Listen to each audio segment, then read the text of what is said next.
Good morning. Now, Mr. Connell. Morning, my Lord. We're ready to proceed now with the evidence of Mrs. Louise Slorance. Right.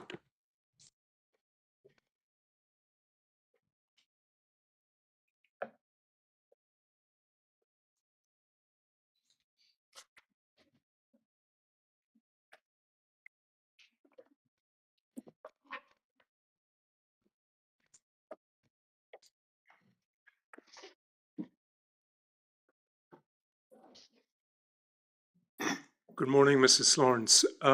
As you're aware, you're about to be asked questions by Mr. Connell. But first, I understand you're prepared to affirm. Sitting where you are, could I ask you to repeat these words after me?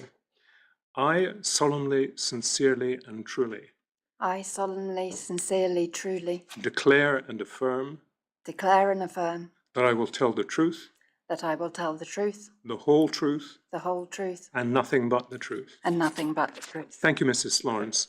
Now, we have scheduled the morning for your evidence. We will take a coffee break at about 11:30. But if at any stage and for any reason you want to take a break at any other time, give me an indication and we'll take a break. Okay? Right, Ms. Connell. Thank you, my Lord. Morning, Mrs. Slorance. You're here to give evidence essentially arising out of the tragic circumstance that you lost your late husband, Andrew. In fact, I think I'm right in saying, one of the few patient names who've been mentioned in earlier evidence in the inquiry for reasons that you're aware of. So you have all of our sympathies for that. And just in simple, oversimplified terms, the background is of a stem cell transplant in the context of the COVID pandemic coinciding. That's what gives rise to a number of the issues. Now, in this inquiry, you've given two witness statements, one that was produced some little while ago and a shorter one produced more recently. And if I can just ask you formally, first of all, whether you're content to adopt these witness statements as your evidence in the inquiry. There was a slight change to the first one. Sorry. Well, unless it's something that is radically different, perhaps what we ought to do is, if you're content to adopt them generally, and if you want to indicate as we go through the witness statement, which I'll do at least in outline, where the change is, we'll pick the change up as we go, if that's all right. So are you content otherwise to adopt them? Yes. Thank you. So if we have your witness statement available, we'll see the version that's on screen has electronic numbers. So if you hear numbers like that, you'll know that these are the ones I'm referring to, the ones at the top of the page. And the way the witness statement proceeds is that, first of all, you set out a brief overview, and I think we can move past that unless that's where the correction lies. And we find then at paragraph 13 of the witness statement that we see the mention of referral to NHS GGC for a stem cell transplant arising from your late husband's illness.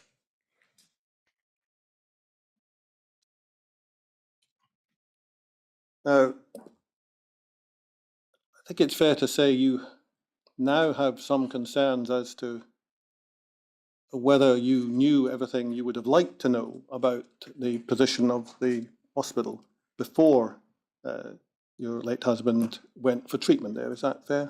Yes.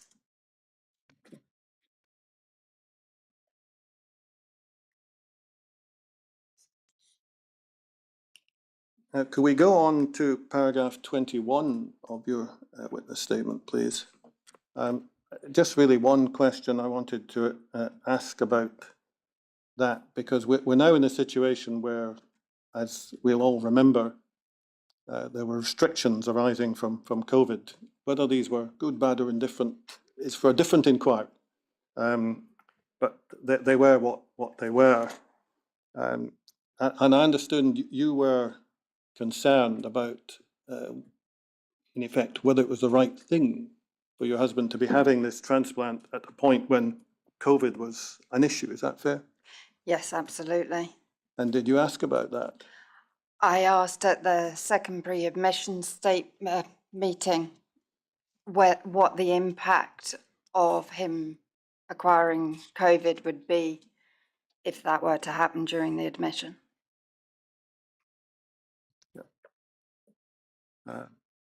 And what were you told? I was told that so far patients in that situation had been asymptomatic and did fine. Thank you. If we could just move on to pick up another point you make about COVID. It's in paragraph 28. I see we're now actually back on slightly different numbering, so that's fine, because these are the ones that I've got. Page 10 at the top of the page, paragraph 28. And what you're narrating in that paragraph is that there was what you describe as a pre-admission COVID test taken in Edinburgh, right?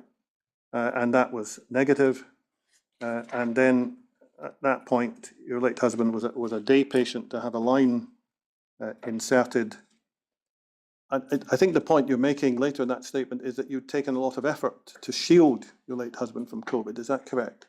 Yes, absolutely. The children had been removed from school early. Andrew had his own bedroom downstairs, a bathroom, so he was not mixing with the family from prior to lockdown in March 2020. Now, another of the points that you have raised at various stages of your witness statement is the issue of your late husband being moved from room to room during the period in hospital. Is that correct? Yeah. And do we find reference to that at page 12 in paragraph 38, where you refer to a text from your late husband saying that he was being moved rooms within 4B? Yes, so that was the first room move, and this is also where the error is in the statement, I think. Because, yeah, where I've said it's important to note that the first room move took place before, no, it's a different text, that's fine, there is no correction, sorry. Very well. So no correction needed to paragraph 38, that's fine. But I think you're picking up there on something that may not be obvious to those who weren't involved in the process at the time, that you were largely restricted to communicating with Andrew by text message. Yes. Which I assume must have been quite difficult to convey things. It limits the information. I think text messages are generally shorter than you would speak verbally. But for Andrew, he was very good at writing. So there was a lot of information. So you did perhaps better than some might have done, but it's still not ideal. Not ideal at all. And you cannot provide emotional support via text message or phone call. That emotional support comes from physically being within a room, I think. Yeah. And in fact, in paragraph 39, you explain there seemed to have been a second room move. Yes, that was following the positive COVID test. So the first room move, there was no result for the COVID test. And then the second room move was because of the positive COVID test, and to be closer to the nursing station was what he was told. So this is where one of the issues starts to emerge. I think that your husband then tested positive for COVID. Yeah. Which must have been very distressing when you learned about that. It was very distressing for us all, and I think what added to that was the fact that Andrew was told in an ad hoc way, in that a consultant entered his room, did not suggest ringing me into the meeting, delivered the news, and then Andrew rang me. We maybe just pick it up now because it crops up later. I think subsequently you discovered that the hospital had incorrectly noted your phone number. Is that right? Yeah, so when they moved him to Ward 4A, the nurse on that ward was trying to contact me. The number didn't work, so she'd gone into Andrew's room and established that on admission they had noted it down wrong, got the correct number from Andrew, and spoke to me. So that was later on in his Later on, session. I realise that was later on in the sequence, but Mhm. I think one of the points you made was that they were unable to contact you up until that time because they didn't have your correct number noted. Yeah. Right. Well, if we can move on then to page 13. I'm not, obviously, everything you say in your witness statement is now evidence before the inquiry. I'm just trying to move to some of the salient features. In paragraph 41, you narrate that there was a second positive COVID result, thus confirming that diagnosis, but he was asymptomatic at that time. Yes. So that bit was at least a good thing to hear. Yes, it provided reassurance at that point. But you perhaps quite naturally wanted to know what the implications were, because as we now know from lots of other evidence in the inquiry, those who are undergoing stem cell treatment have an immunocompromised system. And you were concerned about that, and I gather you tried to get in touch to ask about it. Yes, so the first positive COVID result came as Andrew finished preconditioning treatment. That will entirely wipe out his immune system. It happens gradually over a couple of days. So at the point that we had a confirmation of COVID by the second result, we knew that there was only a matter of days before he did not have an immune system to fight the COVID. And you got in touch with one of the doctors to ask about what was going to happen, is that right? Yes, I made a call to Dr. McQuaker. And I see in paragraph 41, you say that he was going to be moved out of the transplant ward, either to infectious diseases or renal, is that right? Yes, that was explained to me by Dr. McQuaker on the call, and that was the choice. Although his preference was for renal because they were used to using Hickman's. The lines that are used for the medical purposes. And then in paragraph 42, you narrate an email. Now, is this an email to you, or is this simply an email that you've discovered on looking at the records? This is an email I received through a subject access request to NHS GGC. So it's internal. And this talks about moving Andrew to room 76 and then being transferred to a COVID ward. And I think you say there that's the first time you've heard of this phrase, COVID ward. Is that correct? In respect of Andrew's admission, at no point during the 6 weeks he was in the QEUH did anybody refer to him being in a COVID ward or a COVID hub. They only referred to what ward he was in. Yeah, which was in fact Ward 4A? At this point it was, because he'd moved for the third time out of the bone marrow transplant ward. And unusually, and the reason for it doesn't matter, the documents you refer to are actually attached to your witness statement. So perhaps we should just have a look at that. And I think we find the email that you're talking about at page 68 of your witness statement.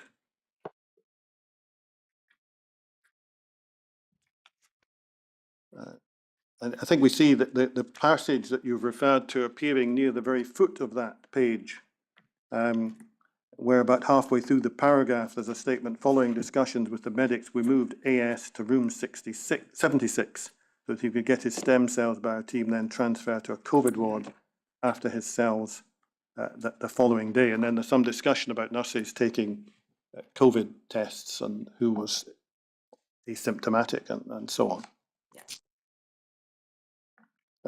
In your witness statement at paragraph 42 on page 13, you say that this email suggests that the board disguised the nature of the move to 4A. Why do you say that? Can you just help us understand why you make that statement?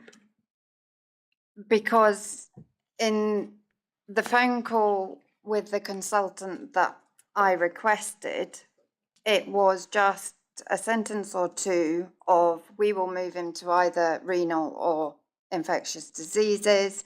My preference is renal because they are used to using a Hickman line. They never stated that keeping him in 4B would be contraindicated. They did say that he posed a risk because he had COVID, but they never explicitly said that 4A was a COVID ward. This is perhaps where the issue starts to emerge, that as we know from other evidence, and as I think you know, the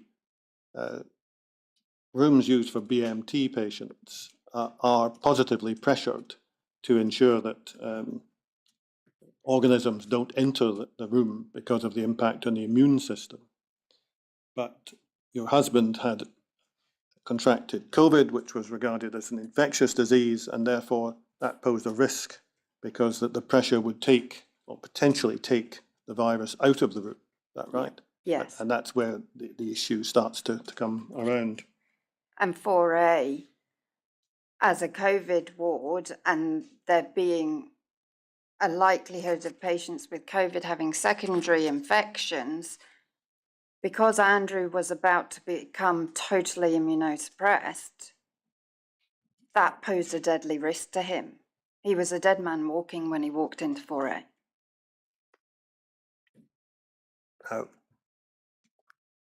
Can I just make sure I understand why you say that? And that's because you say that if he's in a room which is not set up to protect him from the ingress of organisms from elsewhere, he's at risk. Is that right? Yes, that's the main issue. The other issue is the fact that it was a COVID ward, and there is the potential that COVID patients have secondary infections. And with the combination of that and a ward that does not prevent the ingress of organisms, you've got a double risk. And I think you make that point in paragraph 43, you refer to the move to 4A and a message about use of bottled water. And then paragraph 44 on page 14, you say that according to the information you have, Ward 4A had no specialist ventilation and no HEPA filtration, which is something the inquiry has heard about from, or HEPA filtration is something the inquiry has heard about from other witnesses. And then in paragraph 45, we then catch up with the point we picked up, perhaps slightly out of order, about the hospital not giving you updates because they had the wrong telephone number. But that was then subsequently corrected, is that right? Yes.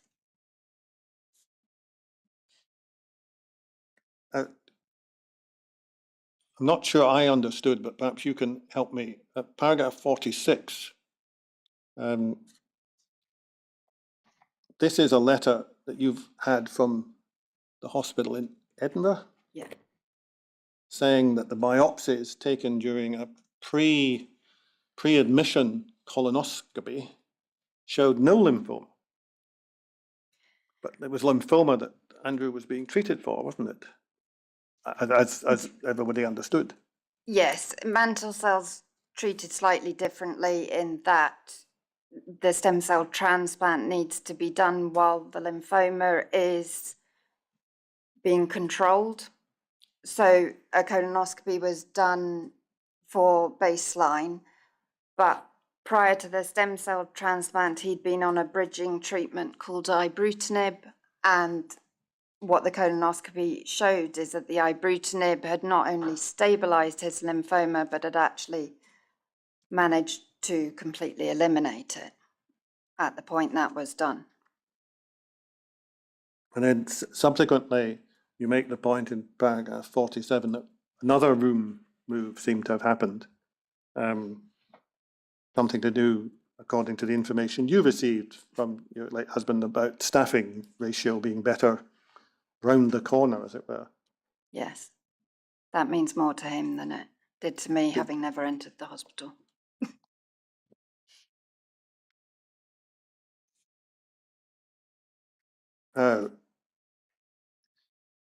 In the context of the way your witness statement is prepared, am I right in understanding that you haven't simply narrated what you knew at the time, but you've included material that you've gained an understanding of by analysing his medical records? Is that correct? Yes, because I was not in the hospital due to the restrictions, so I was only there on 2 occasions. So the journey I've had since his death is trying to find information through the medical records as to what had happened over that period. And we'll come later in your witness statement to the trail that you followed in order to track down all of the medical records, or at least all of the ones you ultimately recovered. I simply wanted to make that point so that we can understand why your statement contains medical details which you wouldn't necessarily have known at the time. So, for instance, in paragraph 49 on page 15,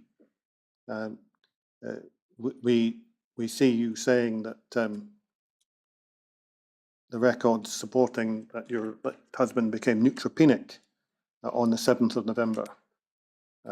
So that's when his immune system is really suppressed. And I would have known that had the COVID restrictions not been in place. Certainly from his first transplant in Lothian, we were fully aware of his status going through. Yeah.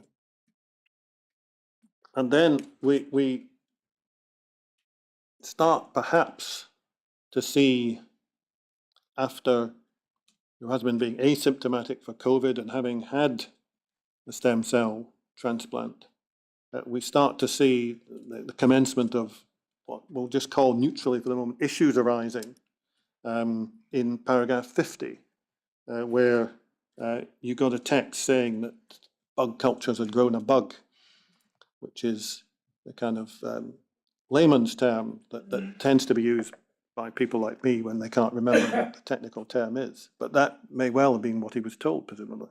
It was what he was told.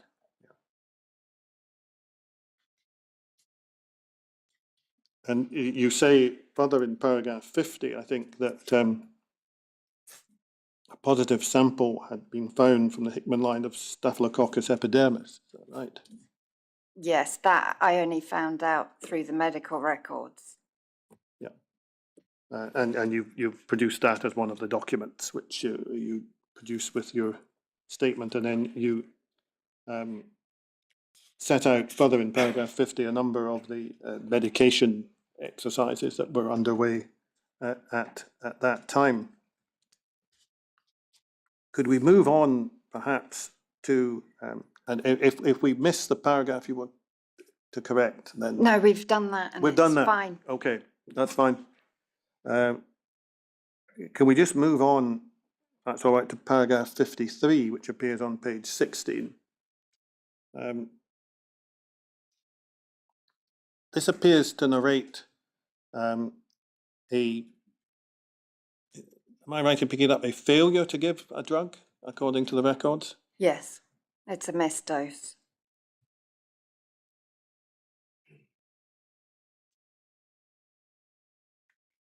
And what you've discovered from the notes are one note saying a dose has been missed, and then another note saying 2 doses missed, which presumably you found disappointing when you found that.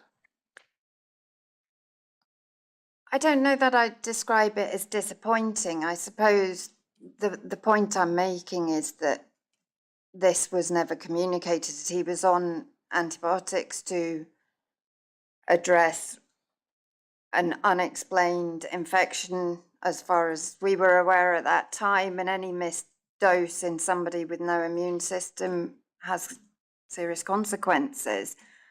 And I would expect errors of that nature to be communicated either to Andrew or myself or both. But yeah, and I think you made the point earlier that had you been in more normal times and either semi-resident at the hospital or certainly a regular visitor, there might have been more opportunity for communications, but you weren't told about this. Is that right? Yes, and Andrew wasn't told, and the restrictions don't affect his presence. Or at least if he was either not told or he didn't tell you. Do we know? It's a possibility, but with his level of communication, I think I would have been told. Thank you. Do we go on perhaps to page 17? In paragraph 55, about halfway through that paragraph, you say that the Staphylococcus test was now negative, so that appears to be a positive thing. And the CT scan reported the scan was more in keeping with atypical pneumonia and less likely COVID-19. Why do you mention that? Is there some significance to that point? Well, the continued information we received during Andrew's admission was that the respiratory status, oxygen levels, deteriorations were all due to COVID-19.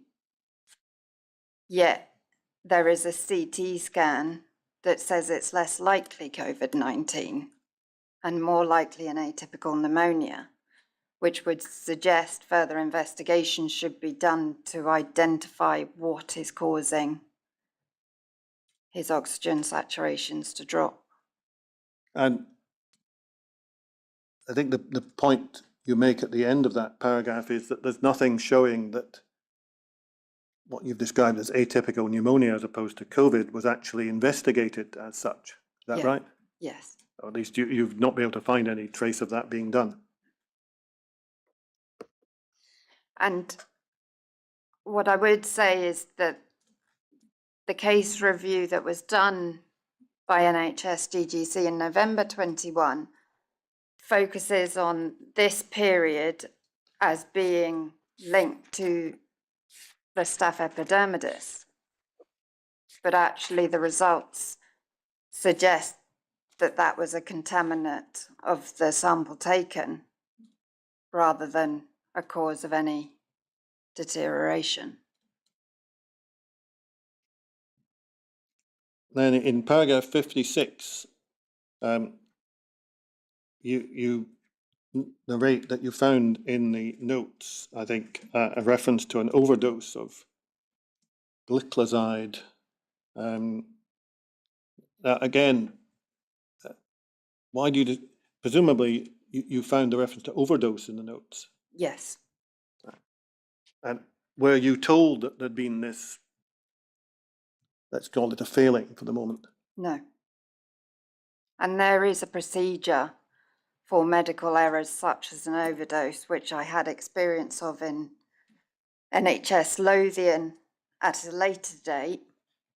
And when something like this happens, you would expect a phone call to tell you what had happened, apologise for the error, and tell you what action would be taken, such as the Datex reporting.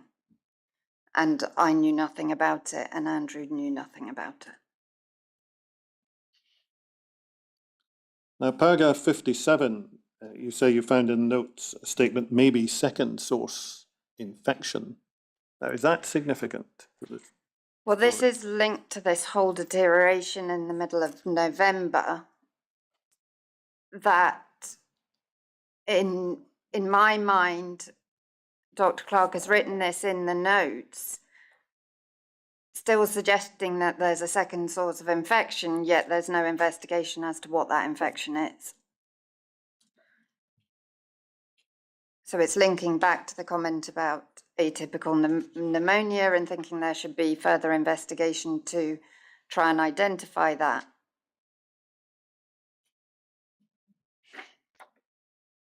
The next paragraph is a bit of a seesaw, I think, because it starts positively, saying no escalation is conditioned, but then things seem to change on the same day. Is that right? That's the 15th of November. Yes. Because at one point in that paragraph, he appears to have the news that the stem cells had engrafted, and had it not been for COVID, he would be in line for being discharged. Yes. Which is presumably normally the kind of news you would want to get. Yes. I think it was difficult, very difficult for Andrew to hear that, because it meant that his treatment had been successful, but there was still a huge risk from the COVID. So it's a kind of good news, but then the word "but" appears at the end of it. Yes. And I would say that that first sentence about his temperature being low temperatures aren't good in somebody without an immune system. They can also be a sign of infection. Thank you. And you've picked up, again, on page 18 in paragraph 59, another reference to your late husband's condition,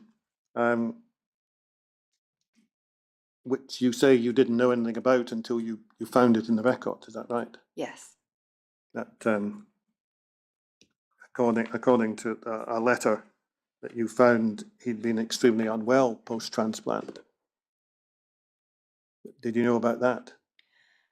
No, not extremely unwell.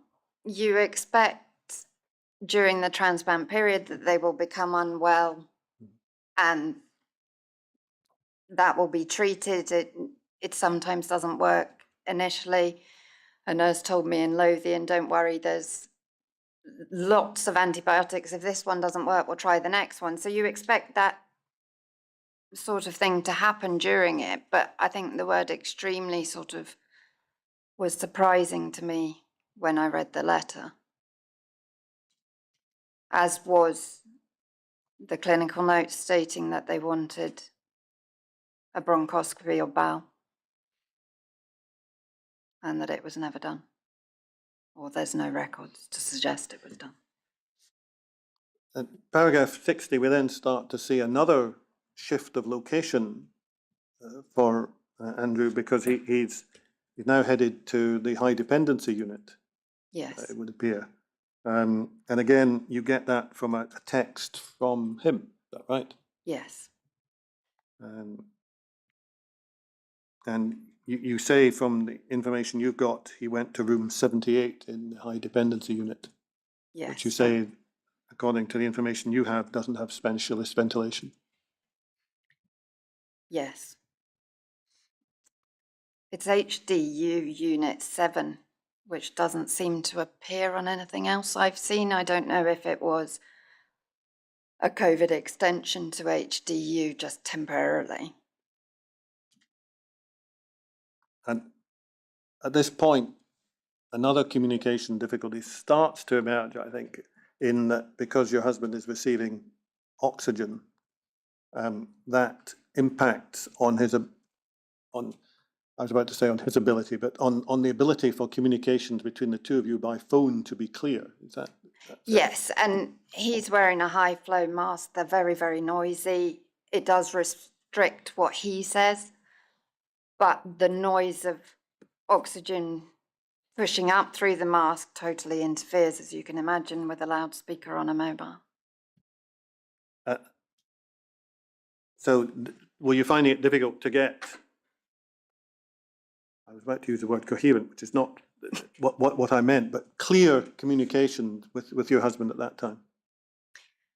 He wasn't ringing me apart from during ward rounds.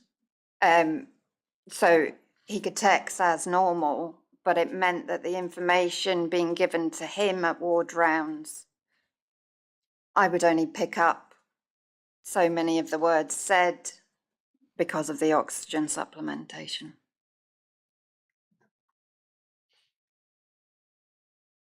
And so you thought some kind of Teams call might have been helpful so you could understand what was happening? Yes, we'd been told when he moved to HDU that the critical care team were now jointly in charge of his care, and they'd never been present on a ward round that I had been phoned into, so I didn't have any information from that side of things, as well as the problems that were happening with using the mobile phone and loudspeaker. But essentially the medical response was that they didn't have time to do that. Yes. That would presumably still be during the pandemic issues affecting the hospital. Yes. And then you narrate on page 19 more material that you found in the records. I won't take you to read through all of it, but in essence what you say there is that this is further information about your late husband's susceptibility to infection and low immune system. Is that correct? Paragraph 63 in particular.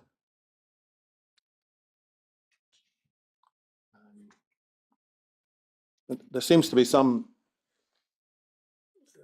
debate, concern there about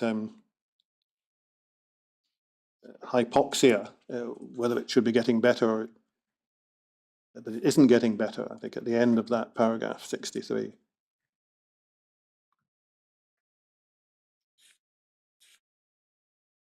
Right? Yes. And just for information, so again, we're sure we're understanding all of the content of the witness statement. Your late husband had a particular issue about a reaction to blood products. Yes. That made it difficult to use a number of the options which involve the use of blood products, certain treatments. Any blood transfusions he had to be given high doses of antihistamines, and the products needed to come from Edinburgh because they needed to be washed, because I think the reaction was to the plasma in the blood. So getting the blood products from Edinburgh meant that obviously he could have blood transfusions, but it was an issue in regards to convalescent plasma because they can't wash that in the same way. There was one possible treatment, but it wasn't suitable for his particular case. No, because of this reaction. So by the time we get to paragraph 65, where we're at the 19th of November, unfortunately, your late husband was really not able to phone you because he wasn't in a position to speak to you. Is that right? Yeah. But he was still texting from time to time. There seemed to be some question about whether he was going to have to be ventilated. He'd overheard a conversation, but he hadn't been told anything by medical staff. But you then heard about this precise issue. You say in paragraph 66 on the same page that you had a call from a consultant who was with your husband saying that further deterioration meant he was going to have to be ventilated. Yes. And then we see the sad news on the top of page 20 that we've now moved, it would appear quite rapidly, to a situation where you're being told he had a 1 in 12 chance, which must presumably have been very unwelcome news, given at least the mix of news up until then. Yes, absolutely.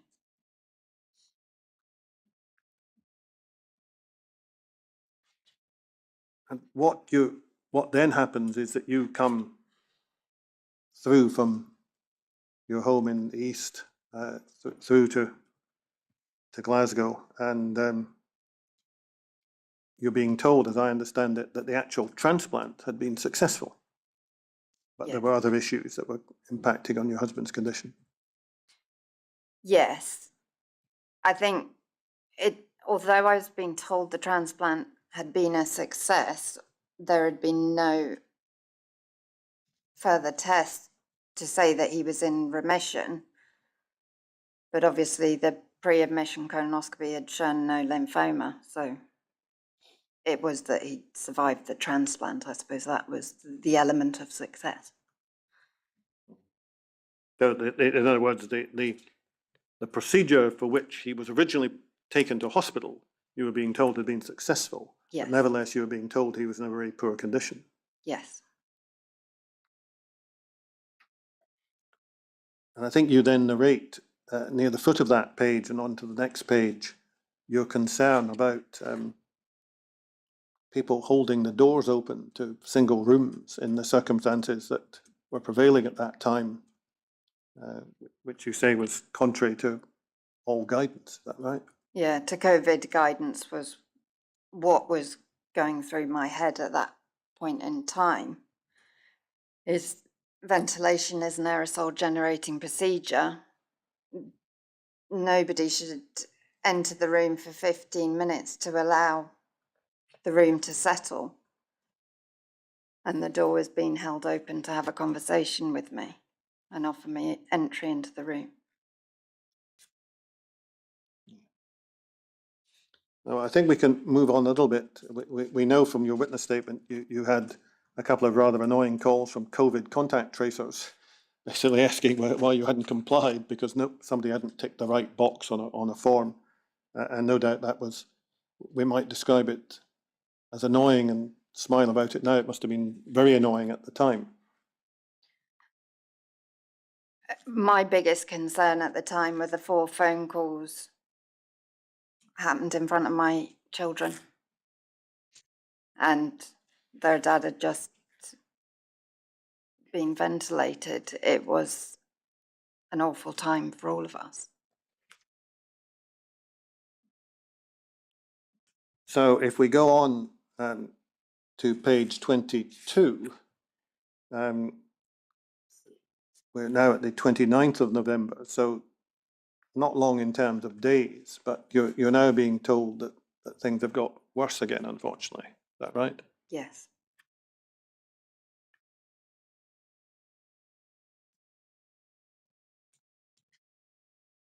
And then you narrate, and we'll come back to the significance or otherwise of these later, at the foot of that page in paragraph 75 and 76, reference to galactomannan tests. Is that right? Yes. With 2 of them being reported as positive. Yeah, and with rising values. Sorry, I didn't quite catch that. Sorry, and with rising values. And with rising values. Well, perhaps we could just pause, perhaps slightly out of order, just so we can understand why you make the point of including those in the statement at this stage. What's their significance from your understanding? The cutoff for a positive is 0.5. The first test was 1.8. The second was 3.8. If it's rising, that infection is getting worse. So these are tests for a particular infection, are they? Yes, they're for Aspergillosis. Yeah.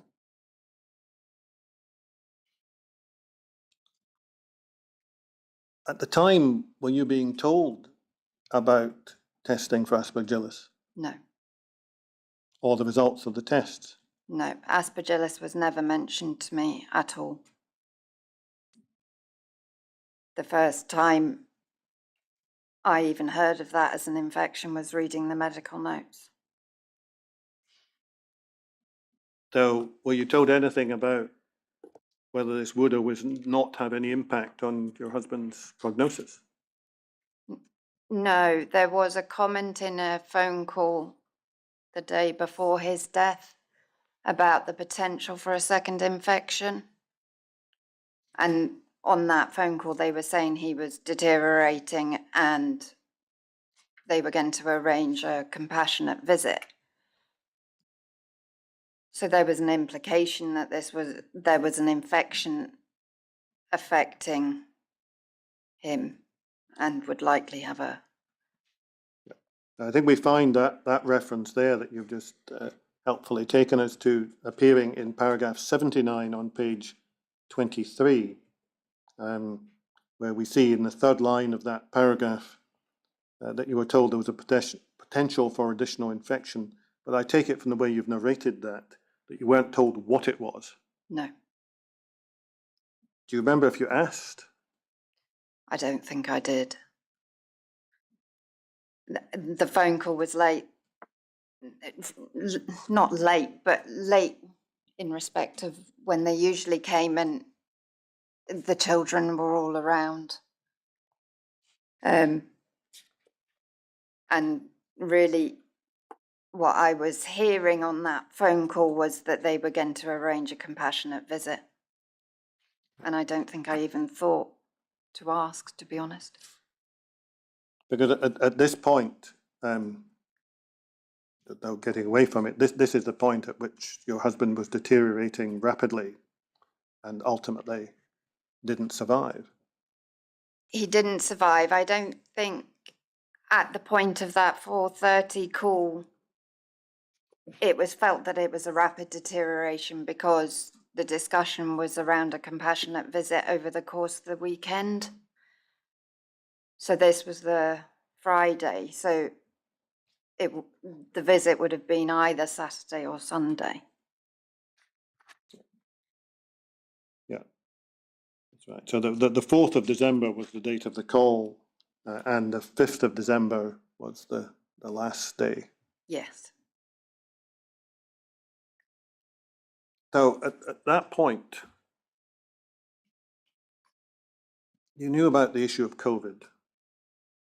You'd been told there was an additional possibility of additional infection, but nothing else? Nothing else.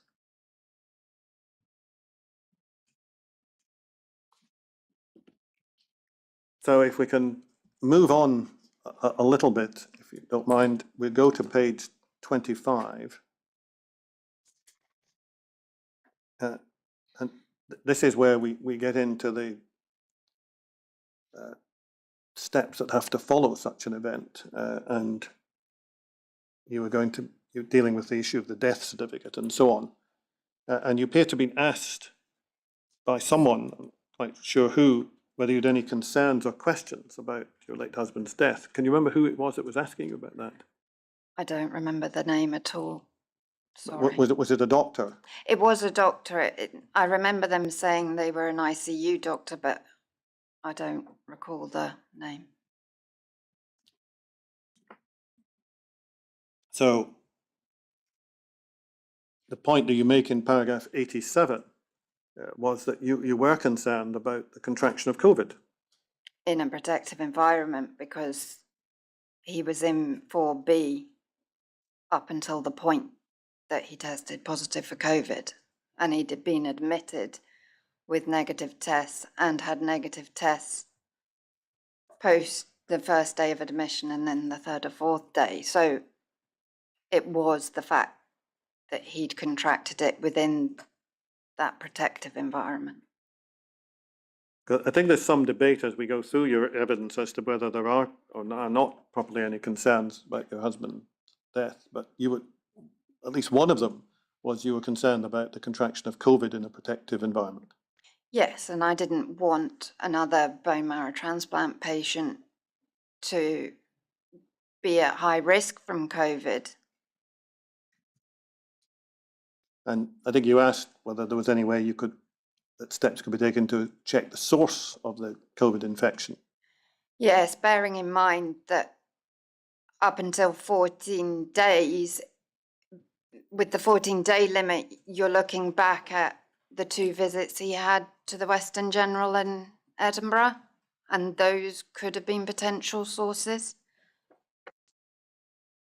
I think now we tend to think that COVID incubation is shorter and generally sort of 3 to 5 days, except in certain circumstances. But before your husband had entered the hospital in Glasgow, he had been isolating quite carefully, is that right? Yes, he was told by the Glasgow consultants that he needed to shield for 2 weeks prior to admission. So the only things that he did was a visit to the Western General on the Wednesday before admission and on the Friday before admission, and Glasgow the previous Monday. In any event, you've asked about investigations into the possible sources, and then you get a further call from, I suspect, the same doctor on the 8th of December, where it's explained that they've delayed dealing with the death certificate until they made inquiries into procedures in 4B. And according to your witness statement, you were told of 3 clinical staff being found to be positive for COVID at around the time when Andrew was there. Yes, that's right. And then we come to a sentence which might sound innocuous here, but on which you place some considerable reliance later, where the doctor says, well, I'm happy with the procedures we had in place on the ward, and there's no need for an autopsy because it wouldn't tell us anything we don't already know. And what was your response to that? I agreed. At that point in the process, had you been told anything about Aspergillosis? No. Or what the other infection or possible other infection was? No, nothing.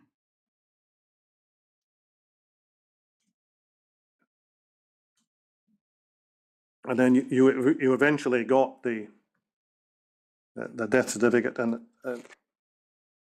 I don't think we need necessarily look at it, but it records the primary cause of death as being COVID-19. Yes. And then it makes reference to other subsidiary issues, but the COVID-19 is the primary cause. Yes. And the time given on the death certificate to COVID actually suggests that he had COVID on admission to the QEUH, which he did not.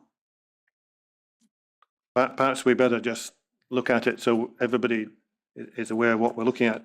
We find out at page 104 of your witness statement,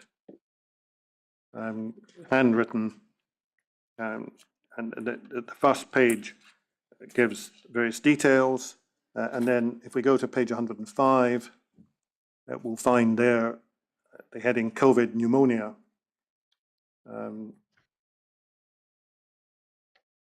And then other significant conditions, mantle cell lymphoma and bone marrow transplant. Not sure it's a condition, but never mind. And your point is, as far as you were aware, he did not have COVID on admission to the hospital. No, because he had 2 negative tests straight after. Thank you.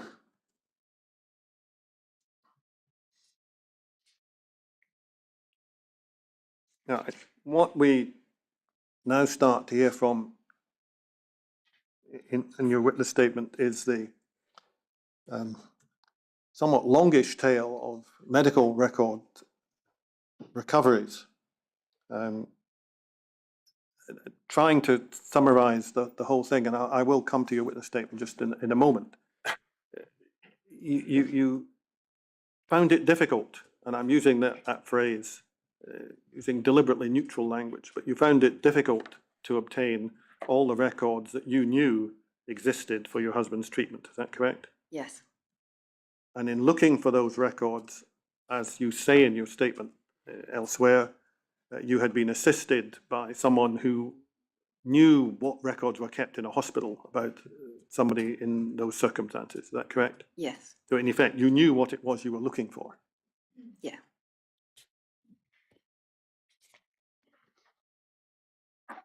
And again, the phrase that rather occurs to me, and it may be an unfortunate one, but sounds a bit like a drip feed. You got them in bits and pieces. Is that correct? I think that perfectly describes it. So we see on page 27 of your witness statement, if we can go back there, that you were concerned about the COVID issue, and you asked for records, and you got some, and then you got some more. And you say in paragraph 93 that in those received on the 1st of February 21, you got the reference to the positive Aspergillosis results. Yes. Now, is that the first you'd heard about that? Yes. And also a beta D-glucan test carried out by a reference laboratory.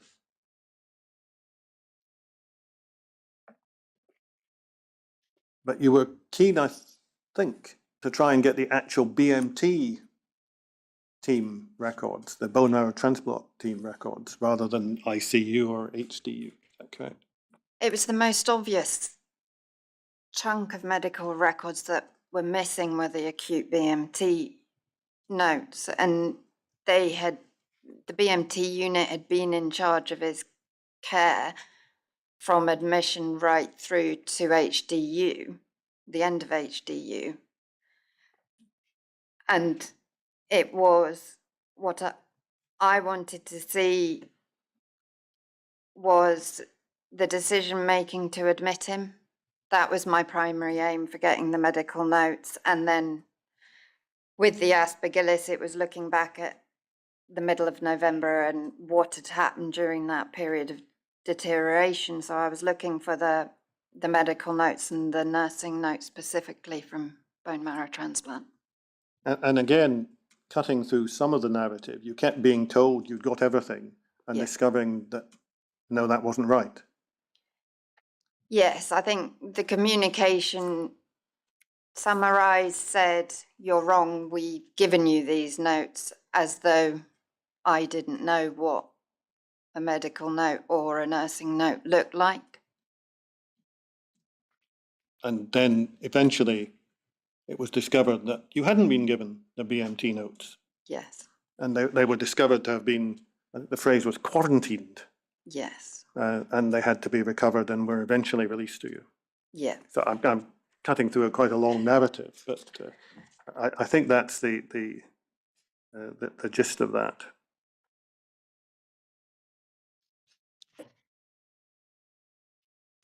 Can we just perhaps move on to a slightly different topic, which comes in the narrative to page 30 of your witness statement at paragraph 106. And of course, we know that your husband was employed in the Scottish government, is that correct? Yes. So he knew lots of people in that organisation, is that fair? Yes. And we see that you were told, sorry, you had a voicemail from the then First Minister's private secretary saying that there was a letter coming to you. Yes, I'd received a phone call, but I'd been in a work meeting, so couldn't answer it, hence the voicemail. And perhaps we might just look at that. We find that also attached to your witness statement in page 107.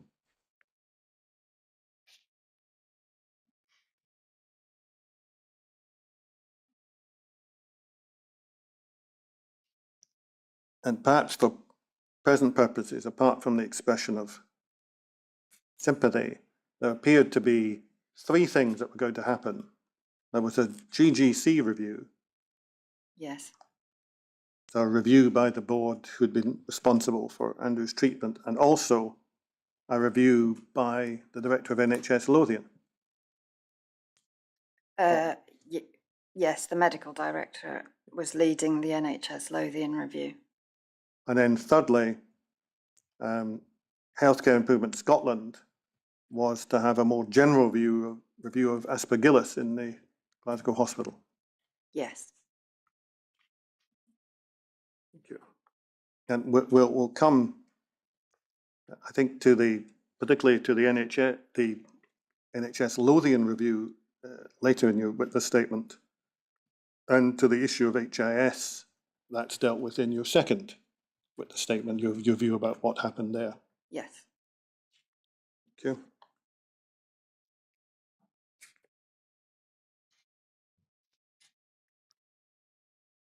And in fact, the sections of your witness statement which follow, we were at page 30 at paragraph 106, the sections that follow that deal again with your continuing search to recover the BMT records, and the ultimate result, just so we have it recorded, appears at paragraph 113 on page 32, where the reference that I picked up earlier to the records having been quarantined due to COVID appears about 2/3 of the way down that paragraph. So eventually you got them. Yes. So this is February 2022. 13 months after his death. And in fact, you go on to say later in your statement that you think there are still records that you haven't got and you've asked about but haven't got anything else. Yeah, so I'm aware through information that I've received that there should be notes from respiratory, infectious diseases, microbiology, and I suspect there are also missing laboratory results. But on the 23rd of March 2023, I received a final letter from Legal Aspects who deal with the release of medical records, stating that the board had complied with its obligations to provide me with all the information I am entitled to receive. Yeah. And just again, for the notes, that narrative, or broadly that narrative that you've just given us, we find in paragraph 118 of your witness statement on page 33. Yes. Thank you.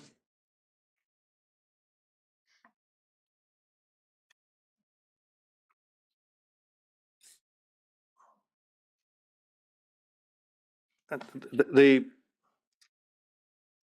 one of the points you make about the GGC review is that, as far as you could understand, it hadn't been initiated because of your late husband's death. It had been initiated because of other publicity that had issued, or perhaps because the First Minister had become involved. Yes, so the NHS GGC review, I can see from emails that I've received, was initiated on the 17th or 18th of November 2021. So how long after the incident is that? That's quite a while. 11 months. And then I was written to by Dr. Margaret Maguire in February 2022 to say that that the board did not feel that there'd been any issues with Andrew's care, so they had carried out no investigations at the time of his death.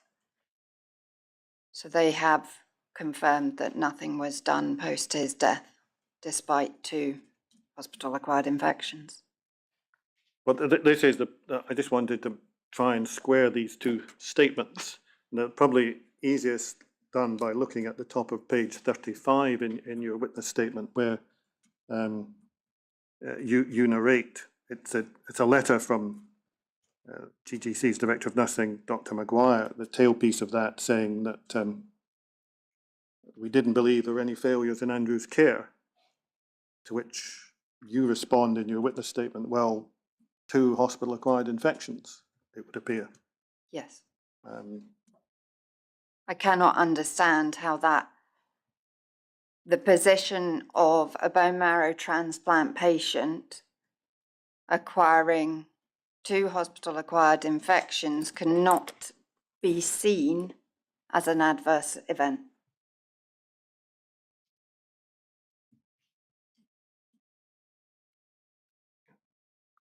And in effect, what you're being told is that nothing was done at the time because they didn't think there was a problem. Yes.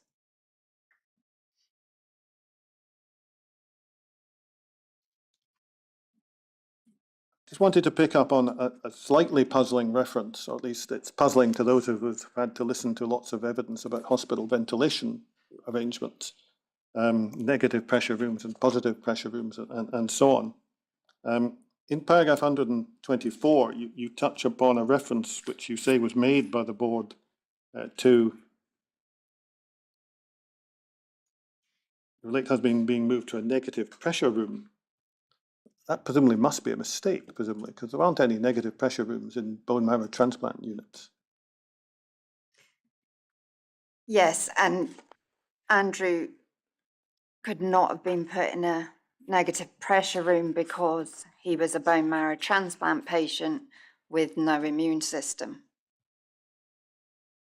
They also say at the beginning, noted at the beginning of paragraph 124, that there has been a clinical review of this case. But as we know from Dr. Maguire's letter, there was no clinical review of this case.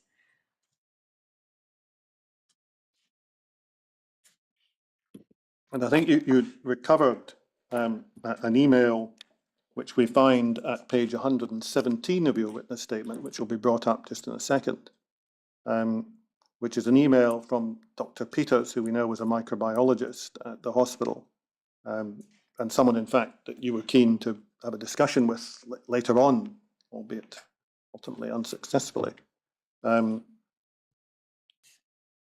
I think, Professor Wallace, who had been helping the board following some of their issues, in which Dr. Peters says that she was involved in microbiology advice and we were treating the patient for presumed Aspergillosis, which she says was the most likely cause of infection.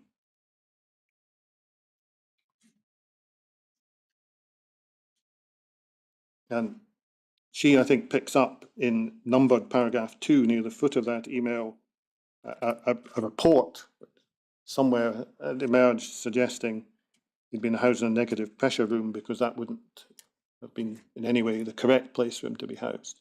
Yes.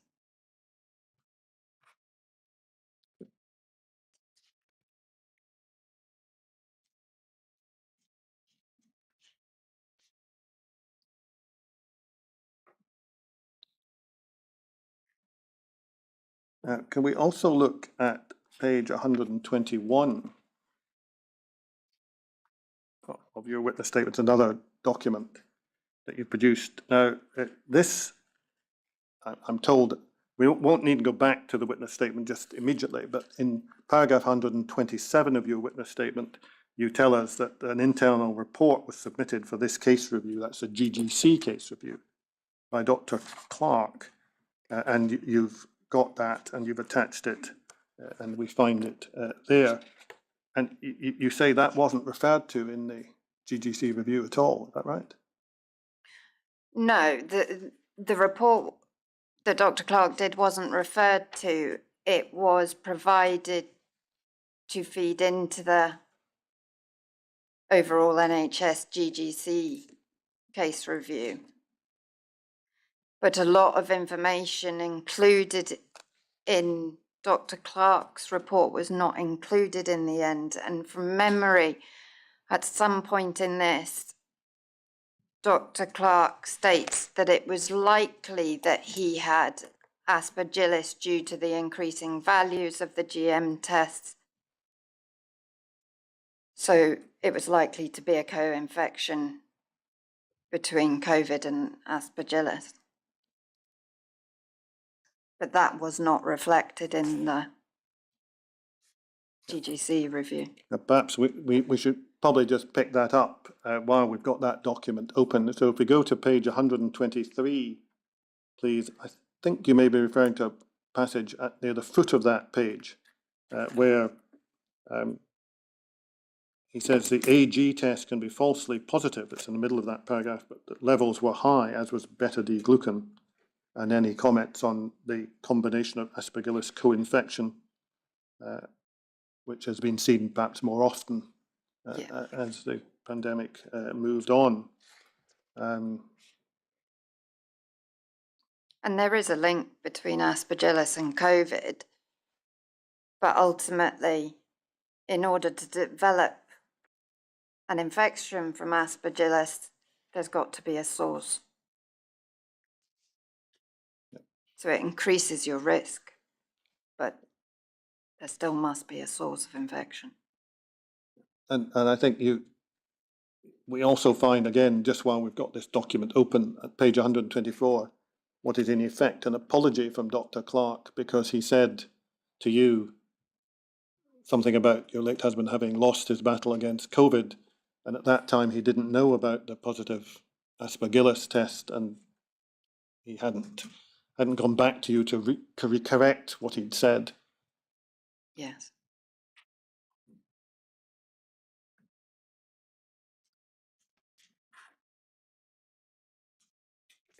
Now,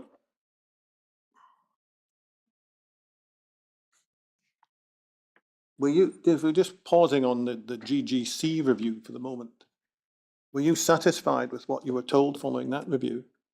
No. And I think sort of one of the things that struck me the most about it was that the basics weren't there. They did not have every room that Andrew was in stated in the report. They'd missed 2 room moves.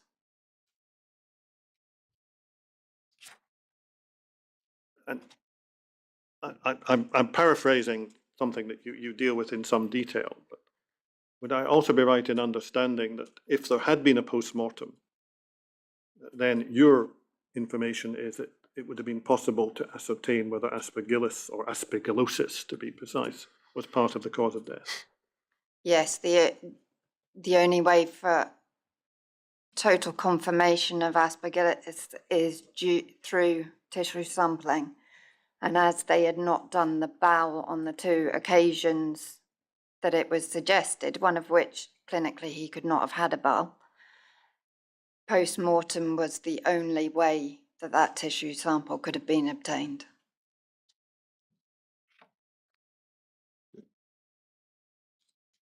Now,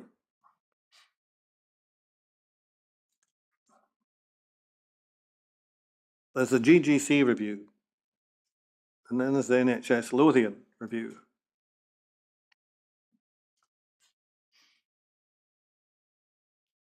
And there's one oddity, isn't there, about the NHS Lothian review, i.e. what information they looked at in order to carry out Yes. the review. So it states on page 1 of the NHS Lothian review that this was not usual as they had not seen Andrew's case notes.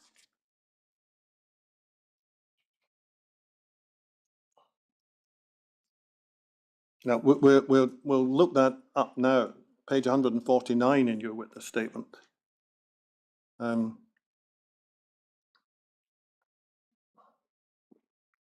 Perhaps it strikes outsiders as slightly odd how you do a review without accessing the records. Were you given an explanation about that? No, not from memory. Well, I can't have been given an explanation because the offer of a meeting by the chief nursing officer was withdrawn. So I never actually had an opportunity to ask questions such as that. So if we look at page 149, we find about 4 paragraphs down, what was done is that a number of individuals from different interest in the hospital provided comment. But it says here, no reviewer had the opportunity to examine the records of care and construct their own timeline or evidence drawn directly from GGC policies and protocols. And it says the method uses limitations, most notably that case notes and the actual records were not seen, which would be the way an expert opinion is usually given. You'd been promised this as a step to be taken. I just wondered whether you'd ever had any explanation as to why it didn't go the way an expert opinion would usually be given. No, I was never given an explanation. Then it goes on to say no GGC staff was spoken to either. So no, it says no GGC staff were spoken to, and I think in that respect they're talking about a physical meeting, because what did happen is Lothian submitted questions through the CNO at Scottish Government, who then filtered it back to Glasgow, who then answered the questions, all written, and then that was sent back to Lothian through Scottish Government as well. And in effect, what that review concluded on the basis of that information was that your husband probably did get COVID in the hospital. Mm-hmm. But I think the phrase was his placement was appropriate during his journey through the hospital. I just wondered whether you got any explanation as to the basis on which there was a conclusion that the rooms he was placed in after leaving 4B were appropriate for someone in his condition. I've only got the information contained in the Lothian report because, as I mentioned earlier, the offer of a meeting with NHS Lothian and NHS GGC to discuss the contents of these two reviews never happened. So I've not had an opportunity to ask any of the questions, and that would have been one of my questions of how it is deemed appropriate that somebody with no immune system was held in what is in effect a general ward. And again, the review is quite a long document, and I think probably more than we have time to read through in detail. But would I be right in summarising that on the question of Aspergillosis, the report says, well, this is a difficult thing to be sure about, although there were some tests indicating it. So there's a slight degree of uncertainty expressed. Yes, and I think that's understandable because NHS Lothian didn't have access to clinical records, so they couldn't see the clinical picture with Andrew that would also contribute to a decision on whether there was Aspergillosis. So were you satisfied once you'd seen the NHS review? No. So we then come to another issue that's caused you some concern, which is, can you meet with anybody to discuss these things face to face? Just taking face to face as being possible, depending on what date we're talking about.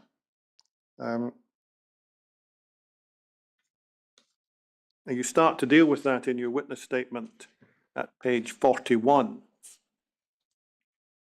at paragraph 143.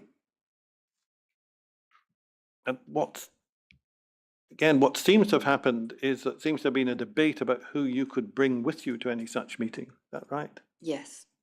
Because initially you wanted legal representation. Is that correct? And not in regards to any litigation, just as a second pair of ears. I think it's important. I am a widow, and when you're receiving a lot of complex information and you take on board the grieving process, you don't remember it all.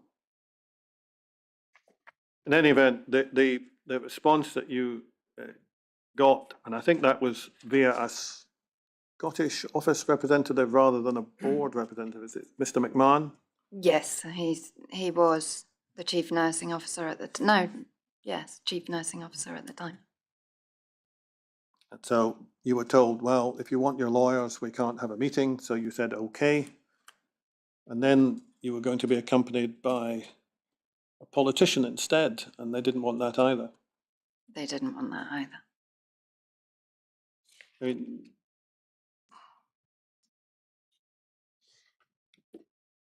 could you not have brought somebody less likely to cause an objection, if I can just put that point to you? I think later on it's suggested by NHS GGC that I could take a family member, and there are a number of problems with that. I have young children. They can't go. They can't take in that level of information. I have my parents and Andrew's parents. It would not be appropriate for them to sit on that sort of conversation. Again, it comes back to the complexity of the issues to be discussed and a knowledge of those, a background knowledge of those issues. So I challenge anybody in my circumstances to find somebody that understands the issues around health that are very specific to transplant patients, that were in an emotional situation to be able to attend. And I struggled with that. And that is the reason for the attendees. You were keen to meet Dr. Christine Peters. I was. And did you understand, and I suspect she's already given evidence to that effect, that she would, in principle, be happy to meet with you, but needed to go through the board's systems to do that? Yes, she replied to my email requesting that meeting on a one-to-one basis and said that she would be willing to meet, but she needed to go through the board, which is absolutely understandable.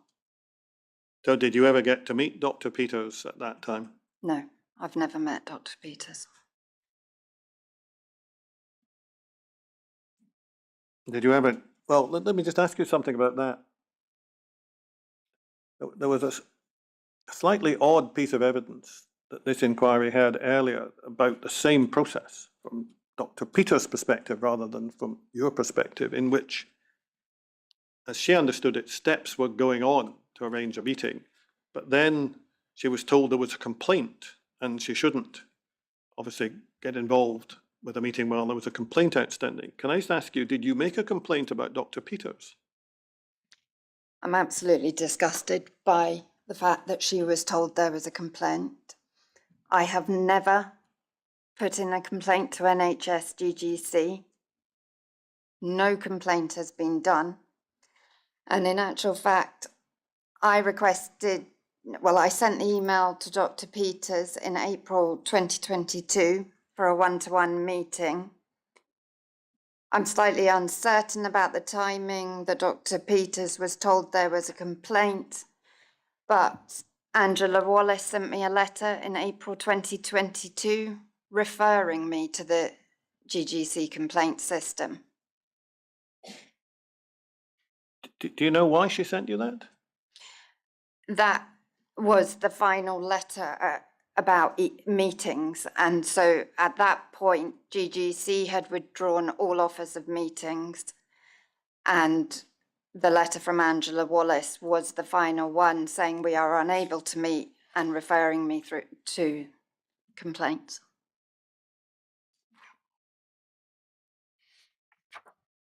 But you never took up the offer of making a complaint? No. It's just another form of internal review. And I think the NHS GGC review speaks for itself on why that would not be a step forward for me. So you never actually got a meeting? No.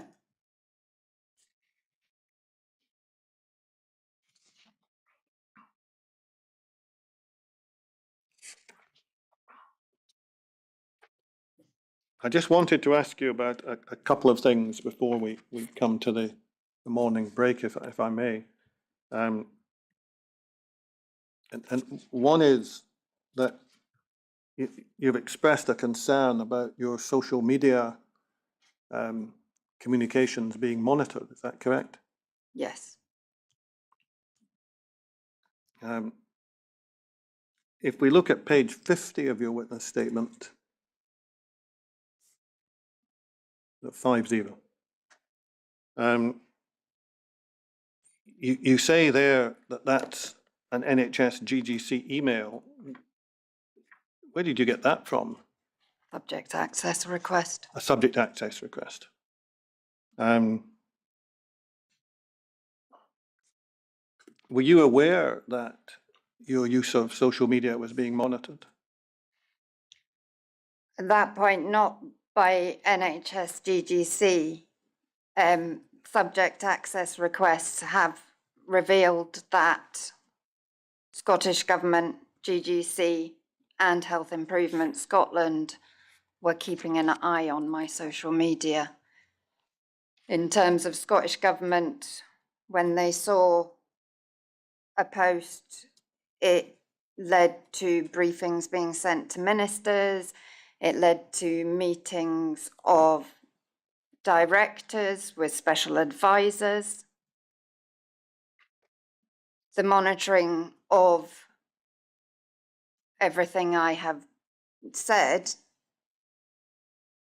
is so invasive, and the nature of the people that they pull together in response to a post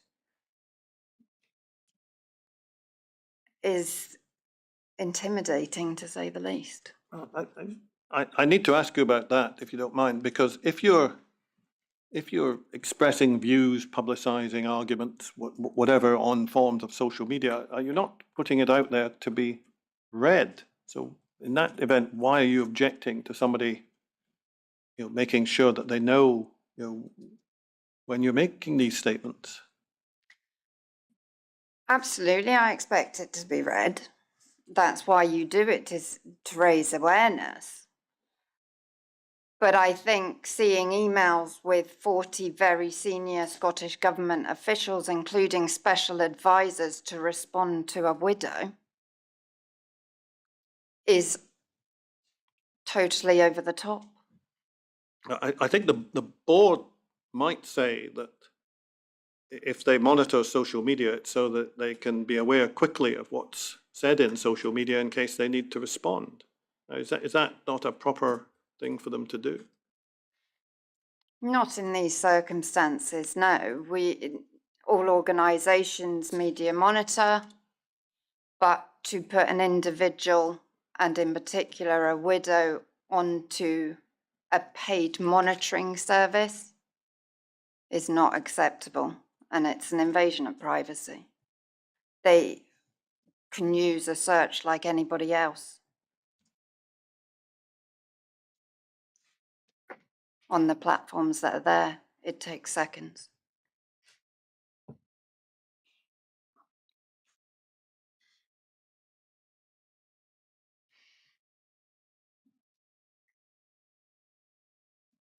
The only other topic that you cover, and I'm not going to ask you to read through it, Mrs. Slorance, perhaps for obvious reasons, that you cover in your first witness statement is, if you like, a description of the impact of these events on you and your on your family, which I suspect everybody here will assume are profound and serious.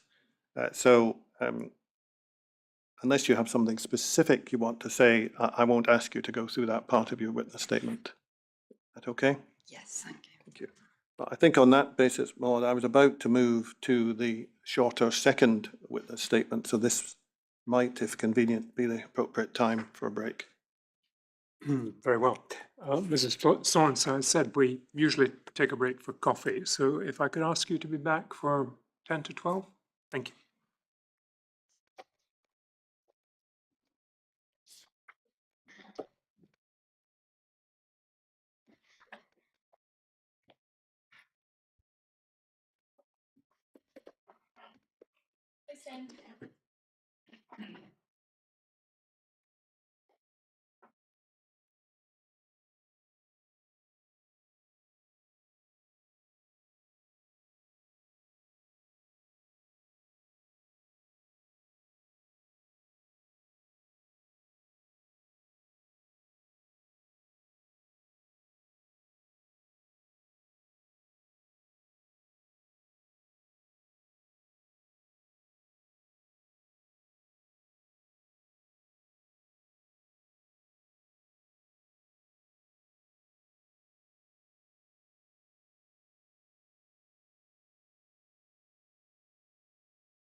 Mr. Connell. Thank you, Lord. Can I just go back to something we touched on briefly this morning, if I may, before I move on to your second witness statement? Just to try and make sure we're understanding where the attempts to get a meeting and reference to complaints and so on got to. We know from your witness statement that you were approached by Professor Wallace and said, here's, do you want to make a complaint? And you never did. Would it ever explain to you that if you express concerns or something along these lines about somebody's treatment, that is sort of treated as a complaint, and that might be what's being referred to? Was there any discussion of that kind with you? No.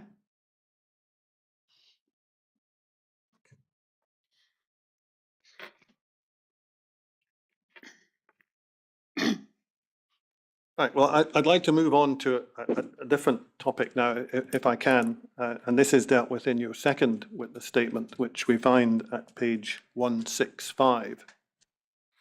The jump in the numbers being explained by the fact that your documents that we referred to earlier are in the intervening passage. And the main topic of this short witness statement is the steps taken by Healthcare Improvement Scotland. Is that correct? Yes. Following the request that you referenced in the letter from the then First Minister. Is that correct? Yes. And as you understood it from that statement, the focus was to be on Aspergillus. Yes. And you've re-quoted, in effect, the reference to Aspergillus in paragraph 3 of your second witness statement.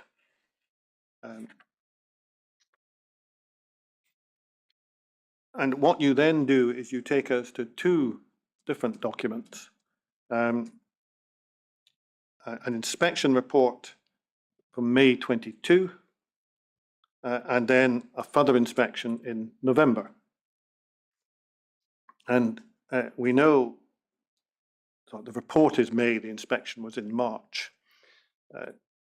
We know there was an issue about the pandemic at the time that the inspectors tried to carry out the visit. Is that correct? Yes. And they tell us that due to that, they changed the precise nature of their exercise to something less than a full investigation. Is that correct? Yes. So they call it a safe delivery of care investigation. Now,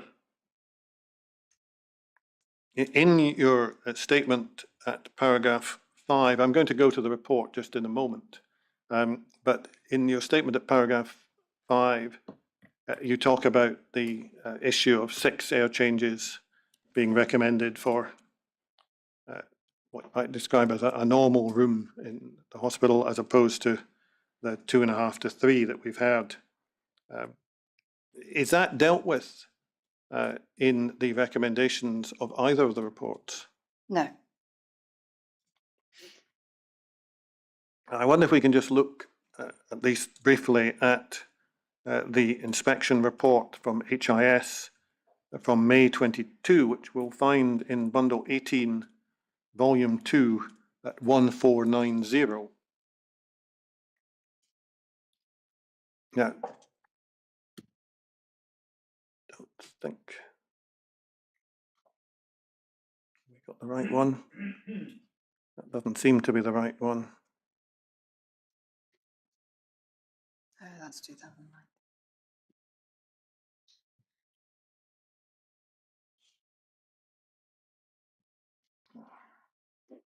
That's the second one. That's the second one, I think. I'm not quite sure why the numbers are not working. My references say that there's material I wanted to go to at page 1495, but this doesn't seem to be the right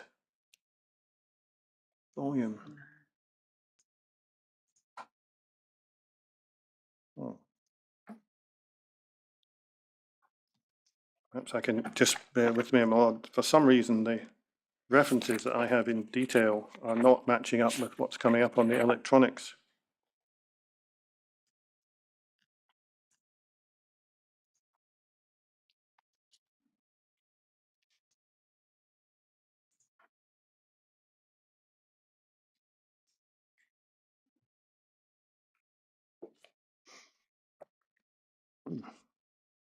Well, let's look at the final report, because for some reason that doesn't seem to be the correct one. I apologize for that. Can you just go to 1495 for me so I can just double check? No. Well, let's go to Bundle 18, Volume 2, 1518.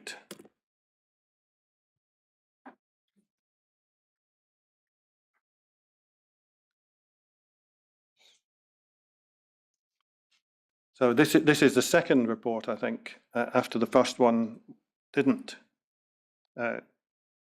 get to where you wanted it to go. And in your witness statement at paragraph 7,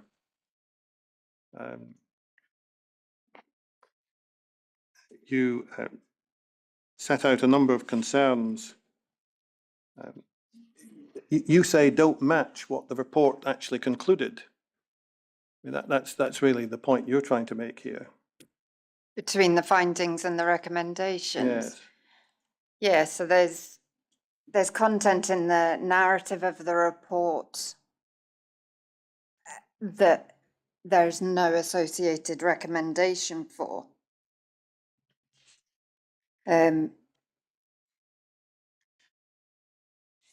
there's one example of that is that it's stated that in the main body of the report that RHI have said that the outbreak definition would lead to underreporting of Aspergillus, but there's no recommendation to change that outbreak definition to match the requirement of the NIPCN, which would be a natural recommendation from a finding that underreporting would be happening. Can we look at 1523?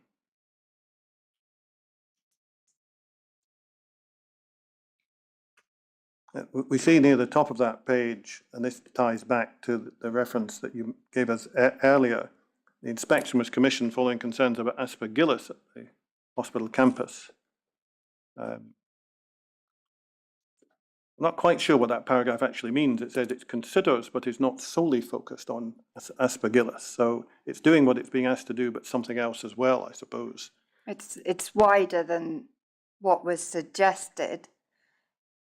And I suppose at this point, the scope of the report seems to have constantly changed, even prior to when I was informed about it. So there was a draft version of the First Minister's letter that I received that actually said originally that it instructed his to use data on Aspergillus at the QEUH. So it's gone from using data to being around Aspergillus to a wider infection and prevention control review over the course of a year. And then it quotes a definition of Aspergillosis, and makes the point it's rare in healthy people, risk is increased if you have a weakened immune system, which I suppose is the point that was concerning you. Yeah. I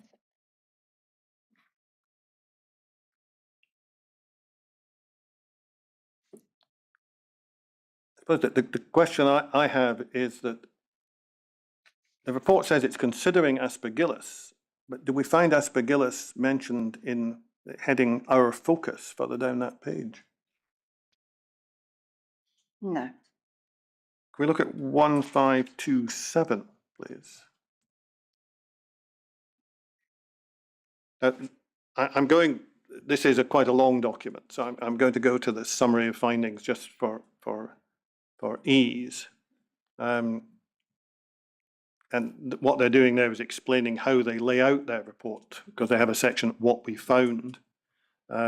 and they narrate that as observed during the previous visit in March, that's the one that was downgraded in style, that the hospital was under a range of pressures. That 27 wards scored a risk rating of red because of staff numbers of staff skill mix. And then they talk about various exercises to deal with risks and how the parties are working. Can we just move on to the next page, please? And they narrate good support from the board, evidence of good IPC leadership. Then I wanted to come to this page because one of the criticisms you make of this report was that none of its membership had any particular expertise in Aspergillus.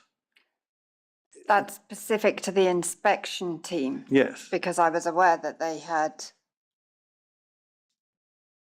consulted with Professor Denning. And as I understand it, Professor Denning is somebody who is recognized as having expertise in Aspergillus. Is that fair? Yes. So although the inspection team didn't have that expertise directly, they narrate that they were consulting with him. Yes. Which would appear, would it not, a perfectly reasonable thing for them to do? Yes, absolutely. I think the expertise is in regards to them receiving data, what requests for data they put in, whether they receive data that match those requests. There seems to be in the report a reliance on evidence submitted, which seems very one-sided rather than them requesting specific data of Aspergillus. Did they ever receive clinical information about patients? As we've touched on earlier today, total diagnosis is difficult. It is a mixed picture between clinical observations as well as the likes of the GM tests. So, and also how ventilation poses a risk with Aspergillus and what they knew about the circumstances at the QEUH. The passage where Professor Denning is mentioned suggests that Aspergillus is quite a difficult organism to deal with. And perhaps also suggests that there was not much guidance on how to deal with Aspergillus or what to do about it. Yes, my understanding is that there's no national guidance, which causes disparities across the country. And I think that page then goes on to narrate that perhaps one of the problems is the lack of guidance on how to deal with the topic in the UK. Yes.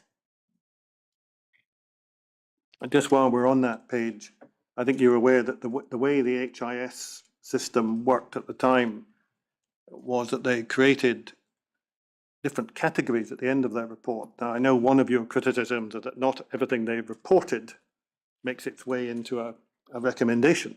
So they can say, for instance, finds dirty marks on a windowsill, but they don't necessarily make a recommendation about that. But leaving that aside, they end up with what are described as areas of good practice, recommendations, which are things that they've discovered that are not very good and they're suggesting something should be done, and requirements where they are stronger and basically they have to be done. Is that correct? Yes. And do you understand whether a board has to comply with an HIS requirement? There's no follow-up to ensure that necessarily. Sometimes an action plan is developed on some occasions, which it was in this, But as far as I'm aware, there's no follow-up to ensure that the requirements have been taken by the board in a timely manner. Can we look at 1530, please? I've gone there because if you remember, I've just novated that there are recommendations and requirements. Now, the recommendations here appear to be about sharing information about invasive devices. That's presumably things like Hickman lines. Yes. And they also make a recommendation about communications between estates and clinicians. See that? Yes.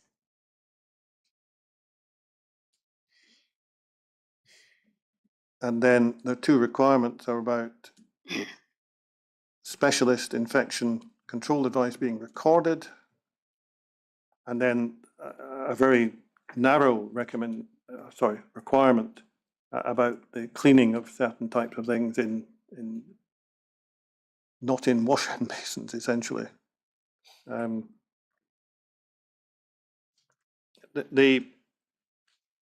we go to 1561, and this is where we find another area of good practice, cleanliness good, and then the reference to the electronic system. Do we find any requirements or recommendations about Aspergillosis? No. Did that surprise you? Yes. It's a gap, I think. As I mentioned earlier, they talk about RHI saying that there would be underreporting, and yet there's no recommendation with that, nor to meet the requirements of the NIPCM.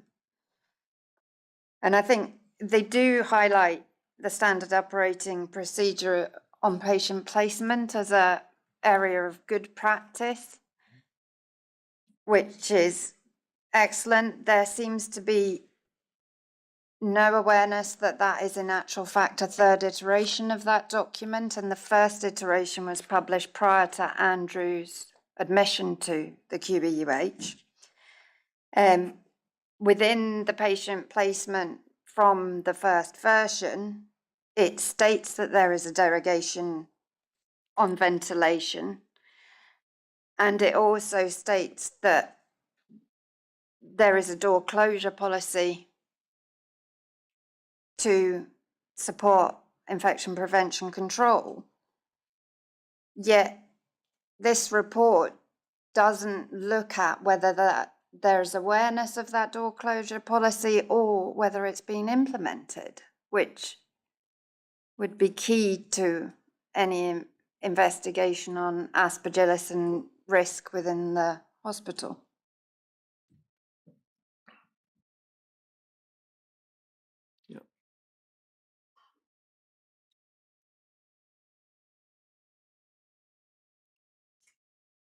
I think the other concern you had about that report was that you felt it was presented as a sort of clean bill of health when you didn't think it was. Yes, it was, certainly to the public. The narrative was that it had come back as good.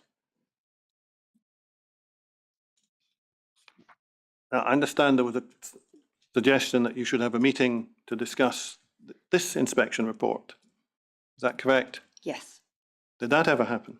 No, and I will take responsibility for that.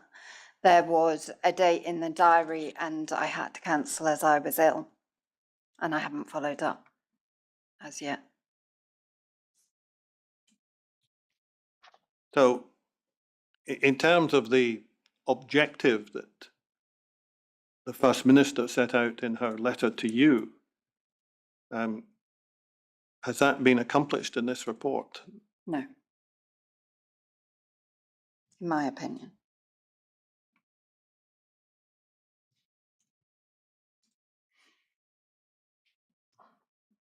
Well, I think we can check. No, I think we can probably leave that for the moment, and really just bring brings probably rather more quickly than I'd anticipated. I apologise for not having the earlier report, but it's just to try and get your overall response to what was done. You had the Aspergillus infection, which you weren't told about. You couldn't find out about it through a post-mortem because you didn't know you had to have one. You say that what you saw in the HIS inspection didn't really take matters much further.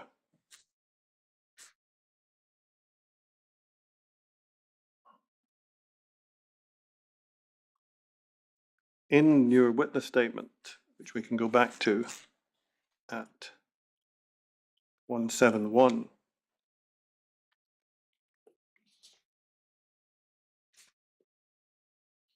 I mean,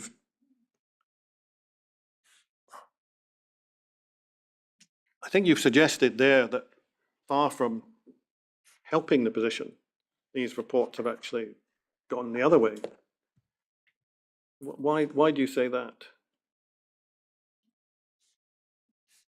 I suppose the three things that were outlined to answer my questions, none of them have answered my questions. And they've created more questions because of the content of the report, whether that be how the report was drawn together, which we've referred to earlier this morning in regards to NHS Lothian report, that it wasn't normal practice. With the HIS report, it's, well, how was this put together? How was data gathered? What criteria were used? And in his report, just a distinct lack of information about Aspergillus within the hospital over the last 8 years. 7 when there's 6. Are you any closer to understanding how the infection was acquired? No. I've formulated my own opinion, but I'm not an expert. I can only analyse the information that's available in the public domain and within his medical records.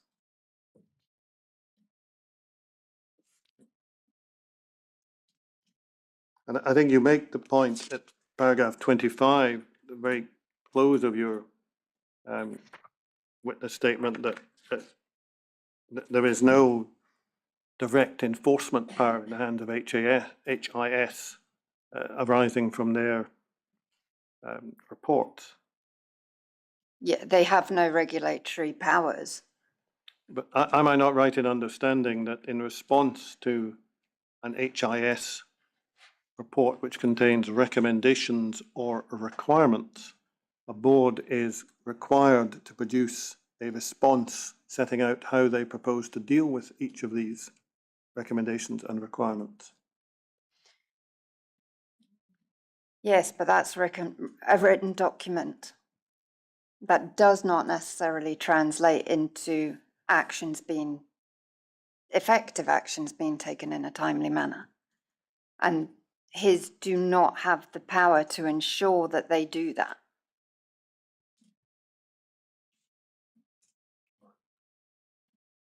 Does anyone have that power as far as you know?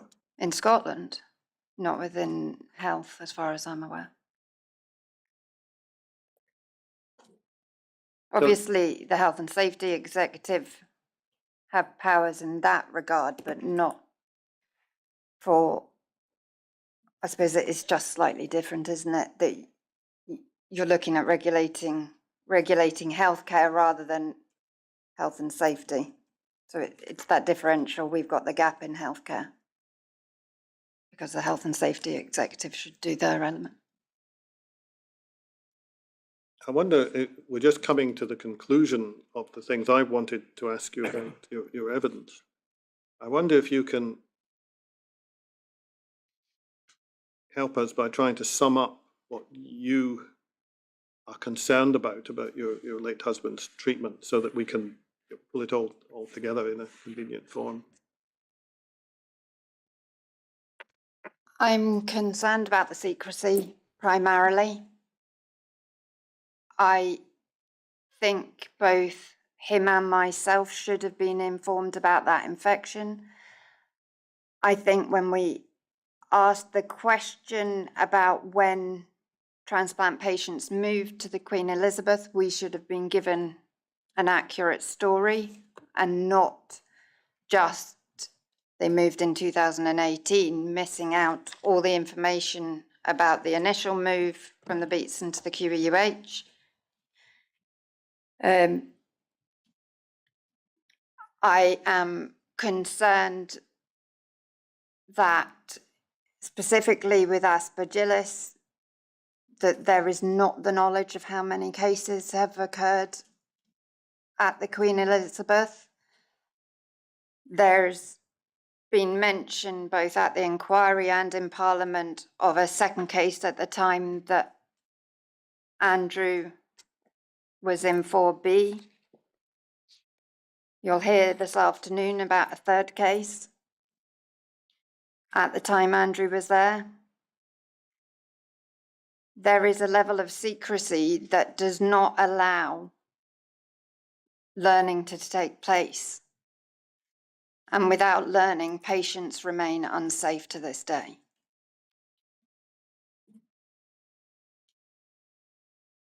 Well, Lord, I have no further questions for this witness. Can I just ask you to confirm these concluding points? Mrs.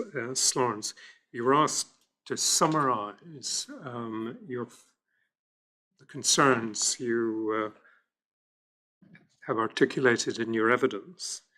Now, the first point I take is a communications point. You should have been informed about the infection. Have I got that? Yes. That right? So I'm referring to from the middle of November 2020.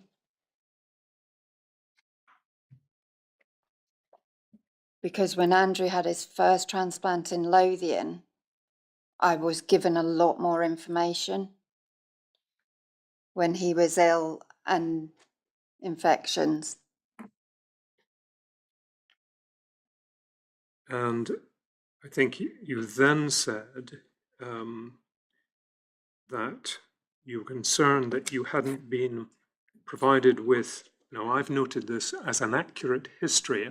History was not a word you used, but have I captured the point that history of the bone marrow transplant unit in the Queen Elizabeth? Yeah. Now that is information you say you should have been provided with at what stage? I asked a question at his first pre-admission meeting in January 2020.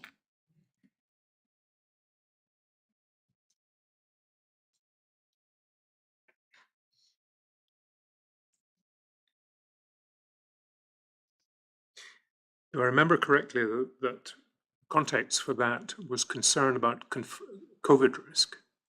No, the context for that was that up until that first meeting in January 2020, we'd been advised that Andrew would be admitted to the Beatson.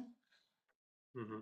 His consultant in Edinburgh obviously didn't know that BMT was happening at the QEUH in 2020.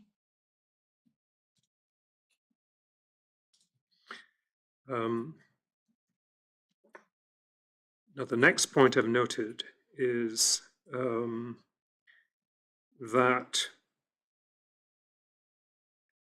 there appeared to be no knowledge, and if I haven't got this right, tell me if I'm wrong, about the number of cases of Aspergillosis that had been that there had been in the Queen Elizabeth. And that's information that I would have expected to come out of his report.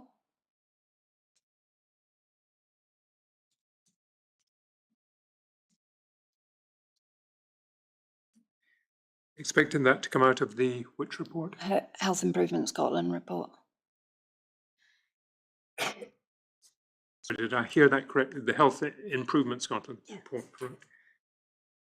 And then you express concern about what you described as a general level of secrecy. And pointing out that that leads to an absence of learning. Yes. Right. Now, have I got the points that you were asked to summarize?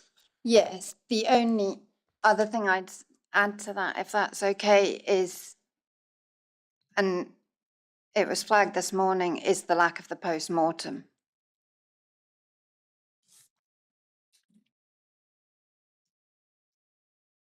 That is a major concern for me, and what specifically was said to me about a post-mortem.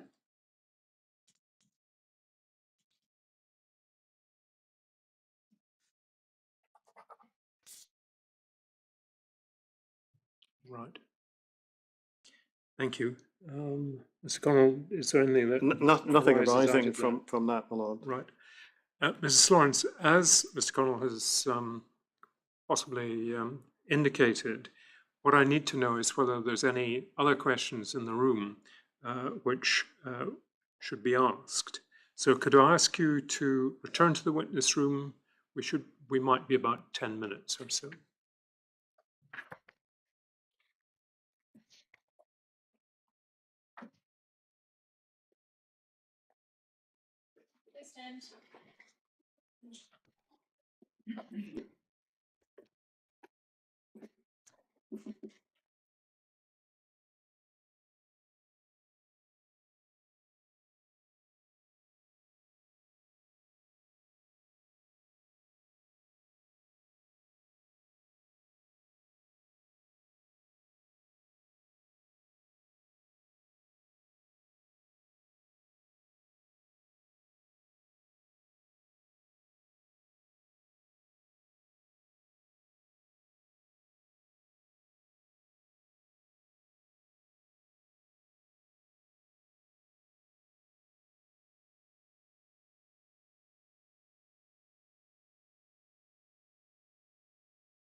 Mr. Connell? My Lord, having had the opportunity of consulting with her advisors, there's nothing further that Mrs. Slorance wishes to add, and I have no further questions. Right.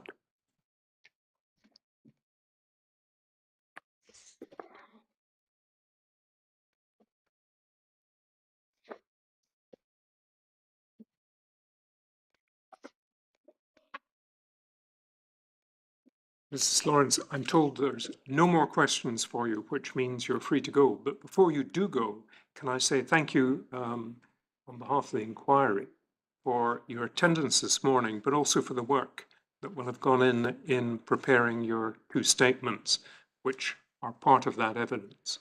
But again, thank you, and you're free to go.